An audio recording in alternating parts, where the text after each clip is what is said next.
이번 시간에는 C, C++의 변수와 데이터형에 대해서 알아보겠습니다. 데이터를 표현하는 방법과 변수와 상수, 데이터형 변환, 변수의 수명과 유효 범위를 순으로 알아보겠습니다. 컴퓨터에서 데이터를 표현하는 방법을 알아보겠습니다. 프로그램이라는 것은 결국 모든 양들을 데이터로 처리하게 됩니다. 그리고 이 데이터는 변수와 상수로 이제 구분할 수 있는데, 프로그램 실행 중에 값이 바뀌는 것은 변수고 항상 일정한 것이 상수가 되겠습니다. 그래서 변수를 이제 사용할 때는 C에서는 반드시 이제 변수 선언을 해줘야 됩니다.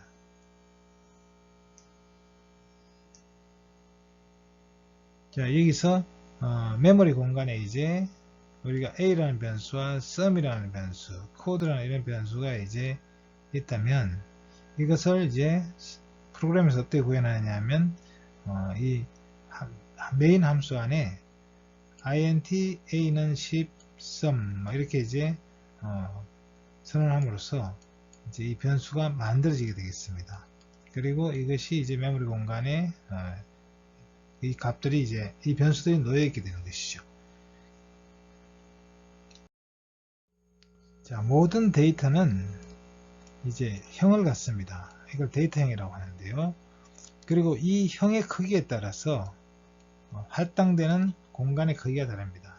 쉽게 말하면 각 사람에게 이제 방을 주는데 그 방의 크기가 이제 가족 수에 따라 이제 다르다 이렇게 생각하면 되겠습니다. 그러면 데이터형은 크게 나누면 이제 기본형이 있고, 이 기본형 안에 문자형, 정수형, 실수형이 있습니다. 그래서 이 문자형을 사용하려면 이제 이걸 예약으로 써서 변수 선언을 하게 됩니다. 그래서 차 또는 카라고 되어 있는데 이렇게 쓰면은 이제 1바이트를 할당해 주는 거고, short로 선언하면 2바이트를 할당해 줍니다. 그리고 int나 long을 선언하면 이제 4바이트를 할당해 주겠습니다. 자, 이렇게 되면은 이 각각의 이제 바이트 수가 이제 몇 바이트냐에 따라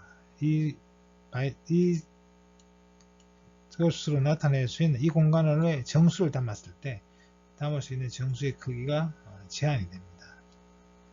그리고 이 바이트 수가 크면 클수록 이제 더 큰 정수를 나타낼 수가 있게 됩니다. 자, 실수의 경우도 마찬가지인데요. 실수를 선언하는 예약어는 플로트, 더블, 롱 플로트가 있습니다. 그래서 플로트는 4바이트가 되고 더블은 8바이트가 되겠습니다.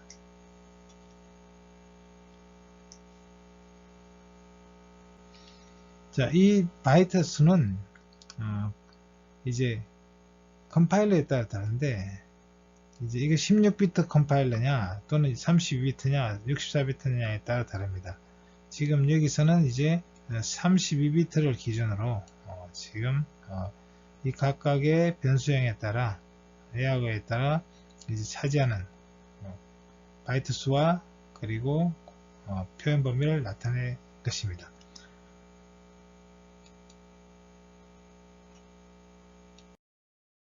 한 바이트로 나타낼 수 있는 정수의 크기를 알아보겠습니다. 1비트는 0 또는 1을 나타낼 수 있으니 두 가지를 나타낼 수 있습니다. 그리고 2비트는 00, 01, 10, 11 이렇게 네 가지를 나타낼 수 있으니까 2의 2제곱까지를 나타낼 수 있고, 그리고 3비트는 2의 세제곱까지를 나타낼 수 있습니다. 000부터 111까지요. 그리고 8비트는 즉 1바이트는 000000에서 전부 11111까지 가지수가 2의 8제곱까지가 되겠습니다. 256가지가 가능합니다. 그러면 4바이트는 2의 32제곱인데 42억 9496만 7295까지 가능하죠. 그러면 4바이트로 나타낼 수 있는 정수는 이제 2의 32성 가지고 이게 양수만 나타낸다면 0부터 시작해서 2의 32제곱 마이너스 1까지 나타낼 수 있습니다. 다시 말해서 0에서 42억 9496만 7295까지 나타낼 수가 있죠. 자, 그래서 만약에 이것을 이제 양수와 음수를 반반씩 나타낼 수 있게 한다면 전부 맨 첫 자리만 0이고 전부 1이면 이제 이것이 가장 큰 양의 정수가 되겠죠. 이 숫자는 21억 4748만 3647입니다. 그러면 이 수보다 작은 수들은 이제 0에서부터 여기까지 나타낼 수 있고, 그 다음 숫자는 이제 이 앞에 있는, 맨 앞에 있는 것은 보통 페리티라고 부르는데, 이것이 0일 때는 양수고 이게 1일 때는 음수로 이제 인식을 합니다. 부호를 나타내는 비트수로 사용을 하면, 그러면 이게 이제 1로 바뀌면은 이거는 21억 4748만 3648에 이제 마이너스가 되는 거죠. 자, 이렇게 해서 나타낼 수 있는 수는 마이너스 21억 4748만 3648에서 0을 지나서 21억 4748만 3647까지 가능해집니다.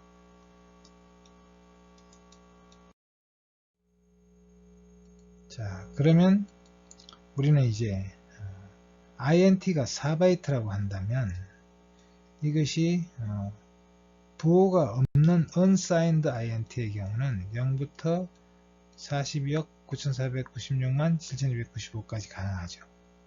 그런데 부호가 있는 정수라면 마이너스 21억 4748만 3648에서 플러스 이렇게 되겠죠. 그러나 이제 1바이트 변수라면 이제 문자형 변수가 1바이트가 되겠습니다.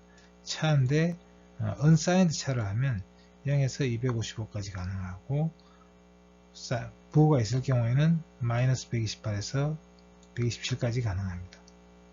그리고 쇼트의 경우는 2바이트짜리 쇼트라면 마이너스 32,768에서 32,767까지 가능하고, unsigned 쇼트라면 0에서 65,535까지가 가능해지죠. 자, 롱의 경우는 이제 이거 마찬가지인데, 롱의 경우에는 이제 8바이트를 할당합니다. 그러면 훨씬 큰 수를 이제 나타낼 수 있죠. 그러나 이렇게 아무리 바이트 수를 할당해 간다 하더라도 결국 무한히 큰 정수를 나타낼 수는 없죠. 결국은 이 바이트 수가 숫자를 정수를 표현할 수 있는 범위를 지정합니다. 자, 그러면 이제 실수는 어떻게 하냐? 실수는 4바이트라도 이제 이 경우는 실수는 그 유효 숫자를 다 나타내는 것이 아니라 하나는 일부분은 지수를 나타내고 일부분은 이제 유효 숫자를 나타냅니다. 그래서 범위가 이제 훨씬 더 큰 수 범위를 나타낼 수 있지만 정확도는 이제 떨어지겠죠. 그래서 4바이트의 경우는 마이너스 3.4 곱하기 10의 38제곱에서 3.4 곱하기 10의 38제곱까지가 되겠습니다. 그리고 배정도 실수 더블의 경우에는 308제곱까지 가능해지고, 롱 더블의 경우에는 4932제곱까지 가능해집니다. 그리고 이 데이터형의 이제 표현 형식이 이제 인티저형의 경우는 D 포맷을 사용합니다. 물론 쇼트도 D 포맷을 쓰고, 그러나 이 차의 경우는 문자형이죠. 그래서 D 포맷과 C 포맷이 다 가능합니다. D 포맷으로 쓰게 되면 이제 숫자가 나오고, C 포맷으로 쓰게 되면 그 숫자에 해당되는 문자가, ASCII 코드 문자가 출력이 되겠습니다. 그리고 실수의 경우는 F 포맷을 쓰고, 더블의 경우는 롱 플로트를 쓰게 되겠습니다. 자, 데이터형의 크기를 알고 싶으면 size of 연산자를 사용하면 됩니다. 그러면 데이터형의 크기를 알려줍니다. 예를 들어서 이제 size of int형, 그러니까 int형의 크기가 얼마냐, 이렇게 이제 확인해 볼 수가 있겠습니다. 자, 그러면 데이터형 크기 실습을 해보도록 하죠. 자, 여기서는 이제 int의 이제 데이터형 size of 함수로 size of를 받고, long 뭐 이렇게 이제 데이터형의 크기를 확인하는 코드가 되겠습니다. 그러면 이제 int는 4바이트, 롱은 4바이트, 롱은 8바이트, 롱플로트는 16바이트 이렇게 됩니다. 이거는 컴파일러에 따라 컴파일러가 몇 비트 컴파일러냐에 따라 이것은 달라지기 때문에 이제 어떤 C 프로그램을 작성할 때는 이 컴파일러가 몇 바이트를 지원하고 있는지 그것을 확인할 필요가 있습니다. C에서는 64비트 정수도 지원하고 있습니다. 여기 관심 있는 사람은 여기를 공부를 하시기 바랍니다. 이번 시간에는 C, C++의 변수와 데이터형에 대해서 알아보겠습니다. 데이터를 표현하는 방법과 변수와 상수, 데이터형 변환, 변수의 수명과 유효 범위를 순으로 알아보겠습니다. 다음은 변수와 상수에 대해서 알아보겠습니다. 프로그래밍은 기본적으로 변수와 상수가 필요합니다. 자, 상수는 한번 값이 정해지면 변하지 않는 값입니다. 자, 여기 상수는 이제 수치 상수와 그리고 문자 상수를 있을 수 있는데 보통 이제 10진수는 그냥 상수를 쓰면 되고 그리고 8진수의 경우는 앞에 0을 붙입니다. 0을 붙이면 이거는 8진수가 되고 0x를 붙이면 16진수가 되겠습니다. 그리고 문자 상수는 따옴표, 단일 따옴표를 쓰고 문자열의 경우는 이중 따옴표를 쓰게 되겠습니다.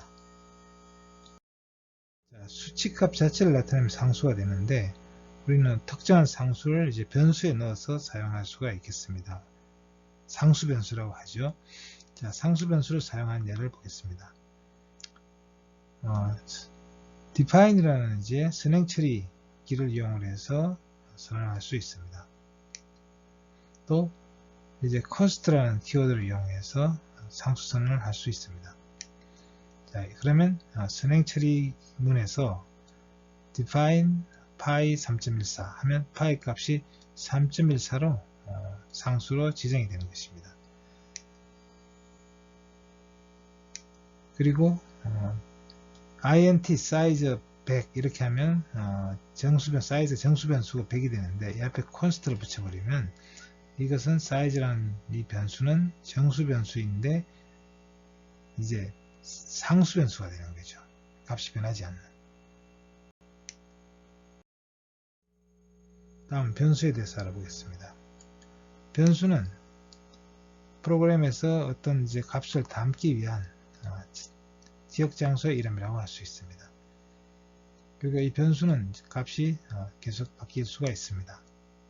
자, 변수를 사용하려면 먼저 변수 선언을 해줘야 됩니다. 변수 선언을 할 때는 변수형을 지정해줘야 돼요. 정확하게 말하면 데이터형을 지정해줘야 됩니다.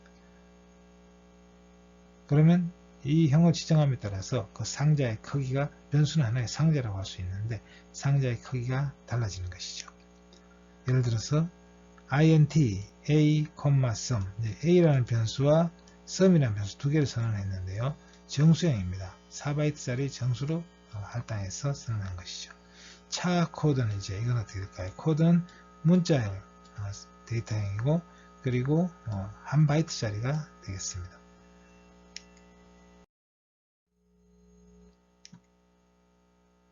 자, 변수형은 사실 컴파일러마다 다릅니다. 이것이 이제 몇 바이트짜리 컴파일러냐에 따라 다를 수 있습니다. 그래서 기본적인 이제 변수형들은 보면 많이 쓰는 게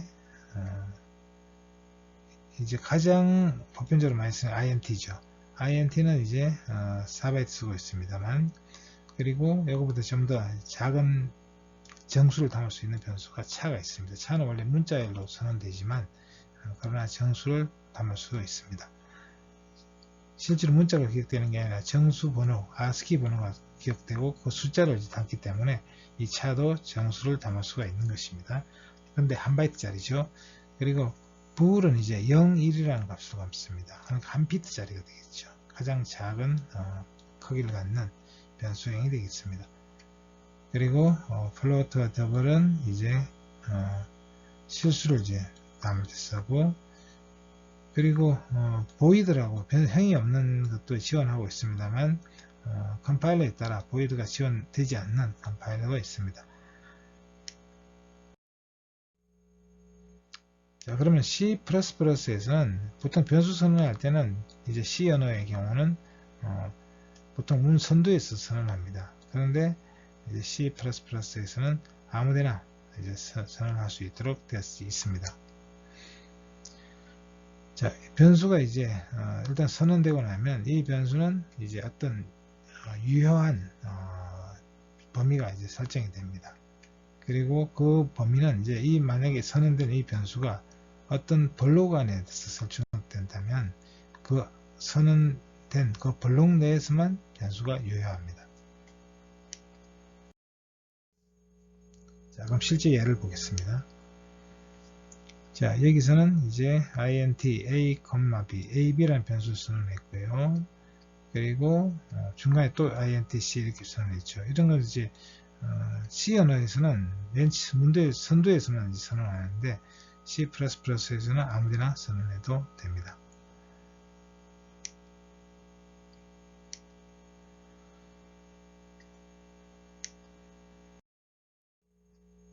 자, 다음은 변수명을 정하는 규칙을 알아보겠습니다. 영문자와 숫자, 언더바를 섞어서 쓸 수 있습니다. 그렇지만 시작하는 문자는 반드시 영문자나 언더바로 시작해야 됩니다. 숫자로 시작할 수는 없습니다. 그리고 영문자의 대문자와 소문자를 구분합니다. 그래서 예를 들어서 대문자 ABC와 소문자 ABC는 다른 변수가 되겠습니다. 그리고 C++ 사용하는 예약어들을 사용할 수 없습니다. 그리고 연결된 문자로만 만들어야 돼요. 중간에 공백이 들어오면 안됩니다. 예를 들어 보죠. 자, 여기서 A라는 변수 대문자로 쓰고 싶다. int A 이런 식으로 쓰겠습니다. 차유 괜찮습니다. 그러나 차라는 거 변수로 쓰겠다. 차는 이제 키워드죠. 이게 예약어입니다. 이 예약어를 가지고 또 변수를 쓸 수는 없다는 것이죠. 퍼블릭도 역시 예약어입니다. 그래서 이렇게 사용할 수는 없겠습니다. 자, 예약어는 C의 문법 체제에 정해져 있는 것입니다. 그래서 다른 변수 이름으로 사용할 수가 없는 거죠. 예를 들면 변수 선언할 때 쓰는 차라든지 const, int 이런 것들이 변수 이름이 될 수는 없습니다. 그리고 어떤 문장을 구성하는 이제 for문, if문, 이제 while문 이런 키워드들을 쓸 수 없다는 거죠. 자, 변수는 초기화가 될 수 있는데요. 처음에 값을 넣어줄 수 있다는 것이죠. 사용함과 동시에 초기화될 수도 있고요. 예를 들어서 int sum 하고 이렇게 변수 선언할 수도 있지만 는 0 이렇게까지 선언할 수 있습니다. 이건 이제 선언하면서 초기화가 된 거죠. 자, 이것은 이렇게 쓰는 것 같습니다. int sum, sum은 0. 이 두 문장을 이제 하나로 고치면 이렇게 되겠습니다.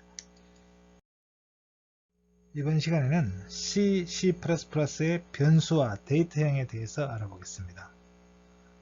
데이터를 표현하는 방법과 변수와 상수, 데이터형 변환, 변수의 수명과 유효 범위를 순으로 알아보겠습니다. 데이터형을 실행 중에 변환할 수 있습니다. 데이터형을 변환하는 방법은 강제형이 있고 자동형이 있습니다.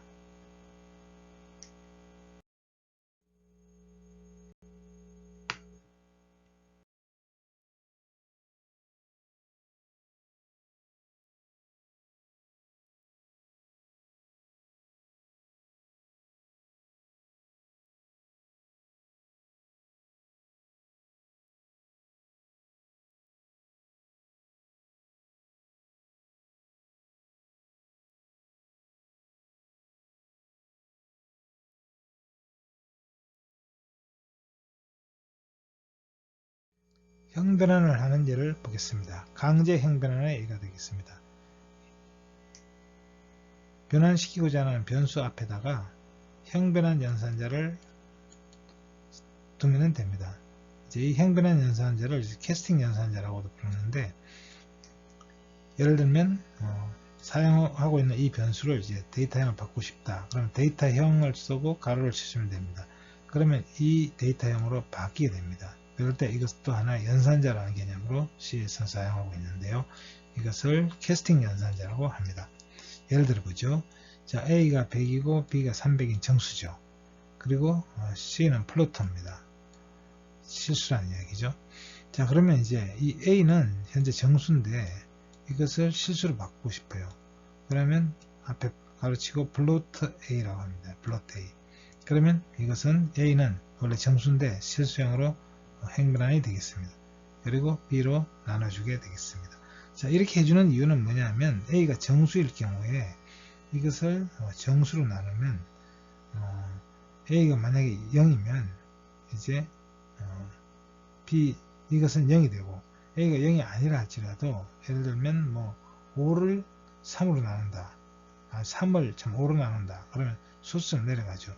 그럴 때 정수를 정수로 나눌 경우에는 C에서는 그것을 정수로 처리해 버립니다. 그래서 0. 얼마가 돼야 되는데 그냥 정수로 처리해 버리면 0이 돼 버려요.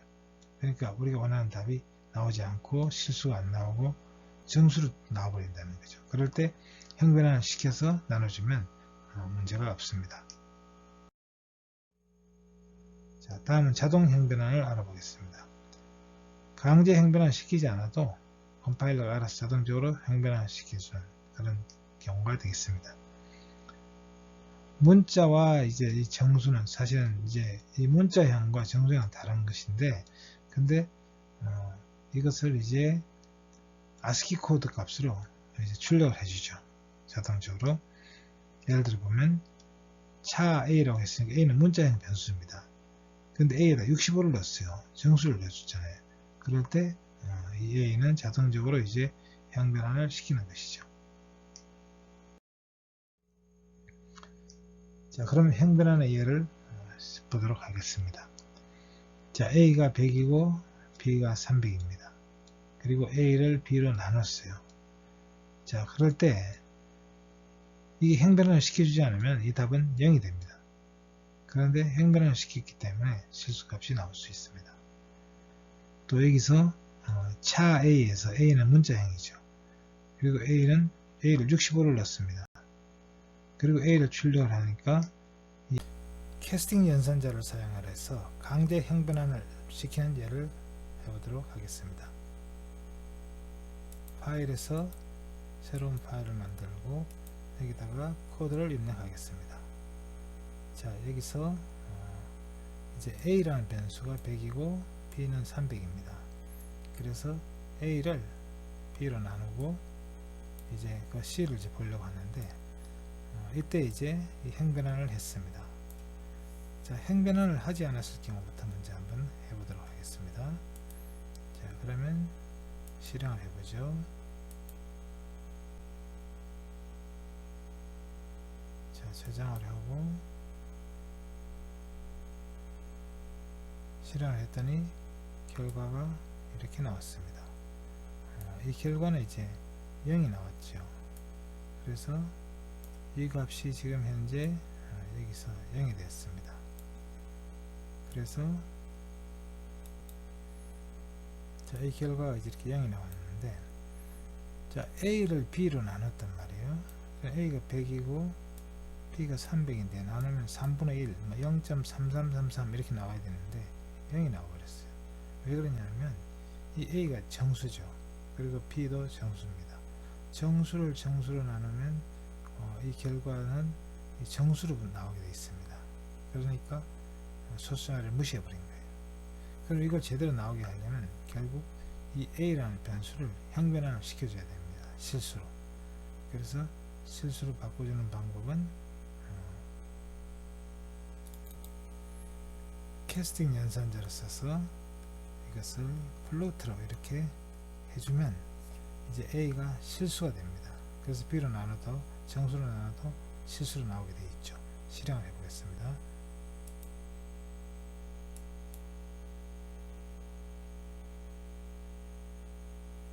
자, 이제 결과를 보시면 0.3333 이렇게 나왔죠. 그러니까 이 값은 이제 실수로 나왔다는 걸 확인할 수가 있습니다. 자, 0.3333 이 A를 이제 실수로 바꿨기 때문에 정수로 나눈다 하더라도 실수가 되고 그 실수를 이제 C에다가 담았던 것이죠. 자동 행변환의 예를 살펴보겠습니다. 자, 여기서 A는 차 문자형입니다. 그리고 A에 65 정수를 넣었어요. 자동으로 행변환을 해서 이 이제 문자에 이제 숫자가 들어가는 것이죠. 그리고 이것을 A로 출력을 하면 A가 이제 65에 해당되는 ASCII 문자가 출력됩니다. 그것이 대문자 A가 되겠습니다. 변수의 크기와 오버플로우, 언더플로우에 대해서 알아보겠습니다. 변수의 크기는 변수 선을 지정해주는 변수형에 따라 결정이 됩니다. 예를 들어서 차보다는 short가 크고 short보다는 int가 큽니다.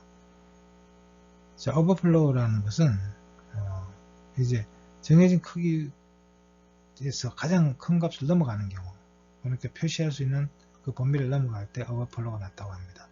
또 언더플로우는 정해진 크기보다 작은 값을 보다 더 작은 값으로 갔을 경우에 그때는 언더플로우라고 합니다. 그래서 변수는 이제 변수마다 크기가 가지고 있는데 이 한계를 넘게 되면은 이런 이제 오버플로우나 언더플로우가 발생하는 것입니다.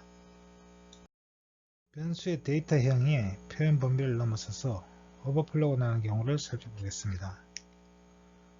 자, 이 코드에서 A는 처음에 short형으로 선언이 됐고 32,767이라는 값으로 초기화시켰습니다. 그리고 A를 증가연산자를 이용해서 값을 증가시켰습니다. 그리고 실행을 해보면 에러가 납니다. 값이 다르게 표현되죠. 32,768이 돼야 되는데 마이너스로 바뀌었습니다. 첫 번째 첫자리 숫자가 이제 1로 바뀌니까 부호가 바뀌어버린 것이죠. 표현 범위를 넘어섰기 때문에. 자, 근데 이것을 이제 제대로 하려면 이제 이렇게 정수형으로 int형으로 선언해 주면 됩니다. int형으로 선언하면 이 표현 범위를 이제 int는 4바이트니까 표현 범위를 넘지 않죠. 그래서 실행해 보면 제대로 나옵니다. 32,768 플러스로. 자, 근데 이걸 다시 이제 int형도 역시 한계가 있죠. 그 한계값이 21억 4,748만 3,647입니다. 자, 이 값으로 바꾸고 다시 증가시켜 보면 다시 부호가 마이너스로 바뀌는 걸 볼 수 있습니다. 표현 범위를 넘어서서 오버플로우가 난 것입니다. 자, 이렇게 변수들은 선언할 때는 그 사용하고자 하는 그 표현 범위를 제대로 표현할 수 있는지를 보고 변수 선언을 해야 되겠습니다. 변수는 선언된 데이터형에 따라서 오버플로우가 나는 경우가 있습니다. 표현할 수 있는 범위값을 초과하기 때문에 그런데요. 여기서는 변수의 오버플로우가 나는 경우를 실습을 해보도록 하겠습니다. 자, 새로 파일을 열고 코드를 입력하도록 하겠습니다. 자, 이 코드는 short형으로 A라는 변수를 선언했고 초기값으로 32,767을 이제 할당했습니다. short는 이제 2바이트 정수죠. 그래서 2바이트 정수로서 부호가 있는 수 중에 이제 가장 큰 수가 32,767입니다. 자, 이 경우에 이제 A를 증가시키고 그리고 출력을 하도록 해보겠습니다. 컴파일하고 실행을 하도록 하겠습니다. 자, 그러면 이 결과가 이제 이렇게 나왔습니다. 자, 이 결과를 잘 보시면 앞에 마이너스가 붙어 있는 걸 볼 수 있는데 이 값이 제대로 된 것이 아니죠. 32,768이 돼야 되는데 마이너스 32,768이 됐습니다. 그러니까 값이 갑자기 확 바뀐 것이죠. 그 이유는 뭘까요? 그 이유는 이제 이 A가 short형인데 표현할 수 있는 범위 값을 넘어섰기 때문에 오버플로우가 난 겁니다.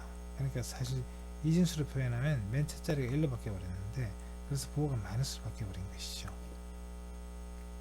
자, 이렇게 이제 표현 범위를 넘어가는 경우를 오버플로우라고 합니다. 그러면 이번에는 데이터형을 바꿔보겠습니다. 쇼트가 아니라 int형으로 하죠. int는 4바이트니까 오버플로우가 나지 않겠죠. 자, 다시 한번 컴파일하고 실행을 해보겠습니다. 자, 그랬더니 값이 잘 나왔습니다. 문제가 없다는 걸 알 수 있습니다.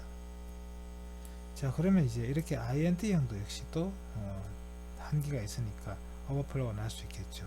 어떤 경우에 오버플로우가 날까요? int형의 최대 범위는 보호가 있는 경우에 21억 4748만 3647이 한계입니다. 그럼 이것을 이제 값을 키우는 경우로 해보죠. 일단 하나 더 작은 거 6으로 해보고 실행을 해보도록 하겠습니다.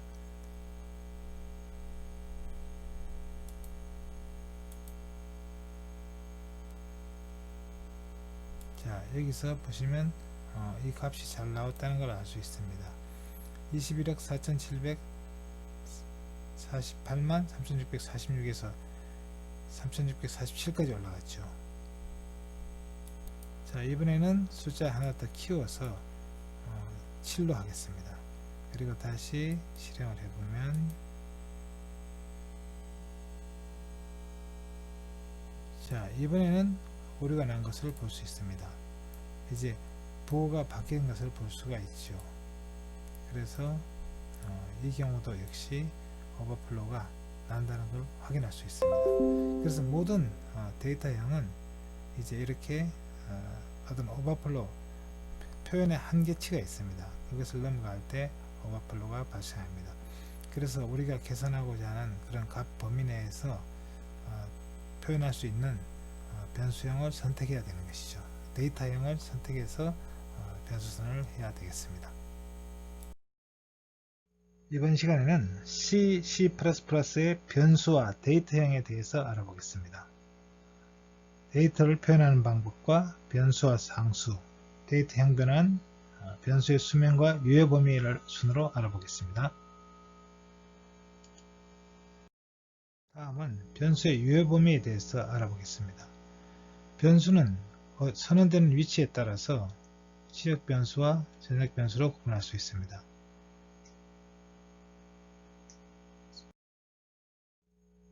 지역 변수는 함수나 블록 안에서 선언된 변수를 말합니다. 예를 들어서 서브 함수가 있고 메인 함수가 있습니다. 그러면 이 서브라는 이 함수 안에서 선언된 변수는 지역 변수가 되겠습니다. 메인 안에서 선언된 것도 마찬가지입니다. 다 지역 변수가 되겠습니다. 전역 변수는 어느 함수에도 속하지 않은 함수 외부에 선언된 변수를 말합니다. 이 변수는 프로그램 내 어디서나 다 유효하게 사용할 수 있습니다.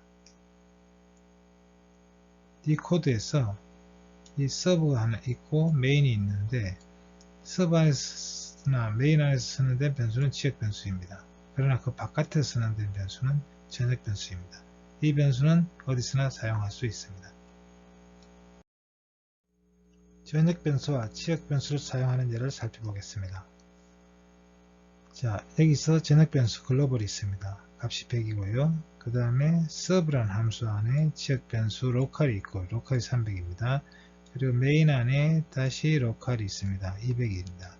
자, 그럼 여기 변수 3개가 있는데 이 서브 안에 있는 로컬과 메인 안에 있는 로컬은 별개의 것입니다. 이거는 서로 구분되는 것입니다. 그리고 글로벌은 이제 어디서나 다 쓸 수 있습니다. 자, 그러면 여기 이제 메인에서 보면 이 서브 함수를 호출을 했습니다. 호출을 하면 이제 이 함수를 불러오고 실행이 되겠습니다. 자, 그러면 먼저 메인에서 보죠. 여기서 이 결과부터 먼저 일단 보면 메인에서 메인에서 글로벌이 100입니다. 그럼 여기서 메인에서 글로벌을 호출했고 글로벌은 현재 지금 100이죠. 처음에 프로그램 실행이 될 때는 일단 메인부터 시작을 합니다. 메인부터 시작을 하는데 여기서 먼저 외부 전역 변수가 100으로 설정되어 있기 때문에 100으로 들어갑니다. 그 다음 메인으로 넘어가죠. 메인에서 200인데 여기서 글로벌 값이 100으로 되어 있으니까 100으로 나옵니다. 이게 100으로 나오고, 그리고 그 다음에 이제 메인에서 로컬 값을 불렀어요. 로컬은 현재 200이죠. 그래서 200이 출력이 됐습니다. 그리고 서브를 불렀죠. 서브가 실행이 되고, 이제 로컬이 여기서는 이제 300이 되고 했겠죠. 여기서 실행을 했는데 이 함수를 이제 불렀으니까 이 함수에 실행을 하는데 여기서 서브 글로벌이 나옵니다. 이제 서브 글로벌이 100이죠. 왜냐하면 글로벌은 여전히 변하지 않았어요. 이 서브에서도 글로벌을 쓸 수 있습니다. 그래서 서브에서 글로벌을 불러도 글로벌은 전역 변수니까 그냥 100이 나오겠죠. 그 다음에 로컬을 불렀습니다. 이 로컬은 여기는 로컬이 나옵니다. 이쪽 로컬이 아니고. 그래서 여기 300이 나왔습니다. 이런 식으로 이제 전역 변수와 지역 변수는 이제 구분됩니다. 지역 변수는 지역에서만 통용이 되고, 그리고 다른 지역에는 그 지역의 변수가 쓰이고 있습니다. 그리고 글로벌은 뭐 어디서 어느 서브에서 부르든 같은 값이 나오겠습니다. 물론 글로벌 값이 바뀌면 같이 바뀌게 되겠습니다. 다음은 변수의 기억 영역, 스토리지 클래스에 대해서 알아보겠습니다. 변수는 메모리 영역에 할당하는 방식에 따라서, 그러니까 변수를 이제 어떤 메모리 영역에 할당하느냐에 따라서 자동 변수와 정책 변수로 나눌 수 있습니다. 자동 변수는 오토가 부르고 정책 변수는 스태틱이 되겠습니다. 그 외에도 레지스트 변수도 있는데 이 부분은 생략하겠습니다.